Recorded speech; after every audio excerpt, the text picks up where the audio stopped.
मेरी जगह मैं हॉस्पिटल में, बड़े बड़े हॉस्पिटलों में गया, दिल्ली भी गए और भी जगह गए। हमारे राजधानी पटना है, वहाँ गए। वहाँ जाते थे तो लगता था हमसे बुरा कोई मरीज़ नहीं है, और डॉक्टर साहब ऐसे हमें कहते थे जे तू ठीक होने वाला ही नहीं है, तुम ऐसे हो, कई बार ऑपरेशन करना पड़ेगा, इसका इलाज एक बार में सफल नहीं होता है। वहाँ से हम निराश होकर चले जाते थे। ऐसे घूमते घूमते लगभग 5-6 महीना हम हॉस्पिटलों में घूमे। ऐसे हमारी जर्नी 5 सालों से, हमारी ये पैर की फ्रैक्चर 5 सालों से हम झेल रहे थे। 7 जनवरी 2021 में मेरी एक्सीडेंट जेसीबी के बैकेट और मोटरसाइकिल से हुआ था। उस समय से मैं कई जगह ऑपरेशन कराया और कई जगह घूमते घूमते थक गया था। लास्ट में यूट्यूब के माध्यम से सर से मुलाकात हुई और हमारी एक बार में ही सफल इलाज हो गई। मैं शशि कुमार, वेस्ट चंपारण, बिहार का रहने वाला हूँ। हमारी ट्रीटमेंट यहाँ 25 अक्टूबर 2024 से चल रही है। फर्स्ट ऑपरेशन में सर ने सरिया इसमें से निकाला और हड्डी हमारी गली हुई थी उसको काट के निकाला। उसके 1.5 महीना बाद उस समय बोन सीमेंट डाल दिए और 5 दिन बाद हम घर चले गए। उधर जाके अपने टाँके कटवाए। 1.5 महीना बाद जब मैंने यहाँ आया तो सर ने जाल 10 दिसंबर 2024 को लगा दिए।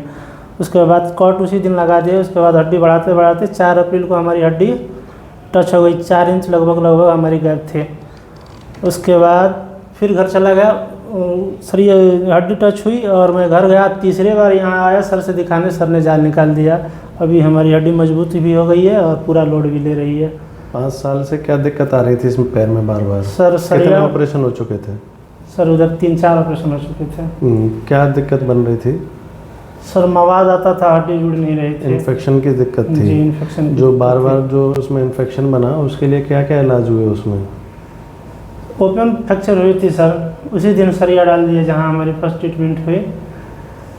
तो 10-11 महीने दिन तक वाश करने के बाद कुछ घाव तो रिकवर हुआ, लेकिन लास्ट में थोड़ी सी घाव रह गई, वो छूटा नहीं।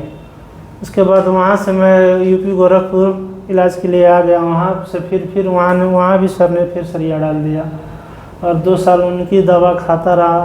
एक बार रॉड डली, फिर एक बार निकल गई, फिर दोबारा रॉड डली, वो फिर हमारे यहाँ निकली, जो आपके यहाँ निकली। तो इसमें करीब ऐसा वास होती रहता, बीच में छोटे मोटे ऑपरेशन और हुए थे। तो जो जैसे हम आपको बार बार बताते हैं कि इन्फेक्शन का इलाज जो है वो उस रॉड का निकालना और सफाई करना भी नहीं है। जो बोन का हिस्सा गला हुआ रहता है, जो इन्फेक्शन की वजह से गल के ख़राब हो चुका होता है, उसको निकालना कई बार ज़रूरी बन जाता है। तो जो इनके इन्फेक्शन के धुलाई के इलाज हुए उसमें रॉड निकालने के बाद दोबारा मवाद उस बोन की वजह से बना था। तो हमारे यहाँ जब ये आए इलाज कराने तो हमने उस बोन के पीस पे भी ध्यान दिया जो इन्फेक्शन ले रहा था, इसलिए ना जिसमें इनका रॉड डला हुआ था ना और इन्फेक्शन आता था।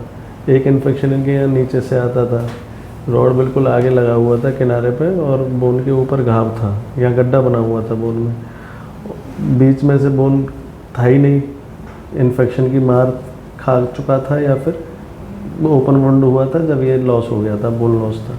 कुछ बोन लॉस से कटा, कुछ इन्फेक्शन से कटा, यहाँ पर था नहीं। जैसे रॉड देखेंगे तो रॉड के अगल बगल में बिल्कुल हड्डी ऐसा दिख रही है कि रॉड कितनी लूज थी। रॉड का लूज होना, रॉड के बगल में एक झर्री दिखना रॉड के लूज होने को और इन्फेक्शन होने को बताता है। बार बार सर्जरी खा के कुछ हार्डवेयर ऐसा है जो परमानेंट उसमें टूट चुका था। ये सब दिक्कत थी। बोन में डिफॉर्मिटी भी थी, थोड़ी सी बोन में फ़र्क था, एंगल बोन का थोड़ा नीचे की तरफ। 2 फ्रैक्चर थे, यहाँ भी फ्रैक्चर था, यहाँ का फ्रैक्चर कुछ टेढ़ा होकर जुड़ चुका था, सीधा पैर थोड़ा हल्का सा यहाँ से फ़र्क में था। बाकी ऊपर का जो फ्रैक्चर था वहाँ पे इन्फेक्शन था और गैप था। तो हमने उस बोन के पीस पे भी ध्यान दिया जो इन्फेक्शन ले रहा था, उसको निकालते ही इनका इन्फेक्शन उसमें दोबारा कभी नहीं बना। उस गैप को कवर करने के लिए हमने इसमें फ्रेम लगाया है लिजारो। जो रॉड निकालने के बाद हमने जो बीच का पीस निकाला था उसमें हमने सीमेंट लगाया था। कुछ दिनों तक हम जैसे इन्फेक्शन वाले पैर में कुछ दिन का रेस्ट दे के ही इलाज करते हैं। इस समय हमने इनके फ्रेम नहीं लगाया था, लिजारो नहीं लगाया था। ये हम ये कंफर्म करना चाहते थे कि हम लिजारो फ्रेम जब ही लगाएं जब टोटल इनके इन्फेक्शन सही हो जाए। तो धीरे धीरे जो पैर में ऑस्टियोटमी करी थी ऊपर, उससे बोन बनने का ये एक्सरे है जिसमें बीच में बनती हुई हड्डी को देखा जा सकता है।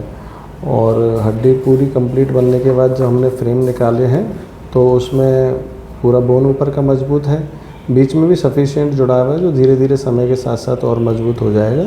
इनका फीमर में भी रॉड था, तो फ्रेम निकालने के साथ फीमर के भी रॉड को निकालने का सर्जरी हमारे यहाँ हुआ है। अगर हम इनके सभी एक्सरे देखें तो ये इनका पुराने इलाज का एक्सरे है 2024 का, जो इनका इलाज कहीं और चल रहा था। शशि जी यहाँ देशवार हॉस्पिटल में 24 अक्टूबर 2024 को इलाज के लिए आए थे। उसके पहले लगभग 4 साल तक इन्होंने काफ़ी जगह काफ़ी इलाज करा लिया था। यहाँ इलाज से पहले की 24 अक्टूबर की ये इनकी एक्सरे है। यहाँ इनके इलाज में इनकी इन्फेक्टेड खराब गली हुई हड्डी यहाँ से हटा दी गई और हड्डी हटाने से ये जो गैप बना था उस गैप में एंटीबायोटिक बोन सीमेंट स्पेसर रख दिया गया और लगभग 1.5 महीने बाद इनके इलाज के अगले चरण में एंटीबायोटिक बोन सीमेंट स्पेसर हटा के इलिजारो फ्रेम लगा के फिर हड्डी बढ़ाने का, नया हड्डी बनाने का इलाज शुरू हुआ। ये इनका 12 दिसंबर 2024 का एक्सरे है। इसमें लगभग हड्डी में इनके 3 इंच का गैप था। फिर बाद की क्रमशः इन एक्सरों में हड्डी का ये गैप भरने और ऊपर इस कट वाली जगह पे नया हड्डी बनने की प्रक्रिया को देख सकते हैं। ये इनका अगला एक्सरे 15 जनवरी 2025 का है और ये अगला एक्सरे 1 महीने बाद 15 फरवरी 2025 का है। उसके बाद ये इनका 4 मार्च 2025 का एक्सरे है। इसमें देख सकते हैं कि हड्डी का गैप काफ़ी कम हो गया, ऊपर नया हड्डी बन रहा है। उसके बाद फिर ये शशि जी का 18 मार्च 2025 का एक्सरे है। फिर ये 30 मार्च 2025 का है। इसमें देख सकते हैं कि अब हड्डी का गैप पूरी तरह से भर गया है और ऊपर कैल्शियम जम के धीरे धीरे हड्डी का रूप ले रहा है। उसके बाद ये शशि जी का 24 सितंबर 2025 का एक्सरे है, इलिजारो फ्रेम निकलने से पहले का। और ये शशि जी का इलिजारो फ्रेम निकलने के बाद का 27 सितंबर 2025 का एक्सरे है। इस तरह से शशि जी का इलाज पूरा हो गया। इनके टिबिया बोन में लगभग 3 इंच यहाँ पे नई हड्डी बनी है और फ्रैक्चर वाली जगह पे भी हड्डी जुड़ गई है। इलिजारो फ्रेम निकालने के बाद शशि जी के पैर में अभी कुछ समय के लिए फाइबर कास्ट लगा दिया गया है और इनको अभी कुछ दिन स्टिक लेके चलना है, क्योंकि जैसा कि हमने देखा शशि जी पिछले 5 साल से फ्रैक्चर की समस्या से जूझ रहे हैं, काफ़ी इलाज करा चुके हैं। ऐसे में कोई रिस्क लेने के बजाय कुछ दिन और सावधानी रख लेना बेहतर होगा। इनके इलाज पे, इनके केस पे हम पहले भी अपने YouTube चैनल पर वीडियो बना चुके हैं, जब से इनका इलाज यहाँ पे चल रहा है। आप इनके इलाज को हमारे YouTube चैनल पर पुरानी वीडियो में देख सकते हैं।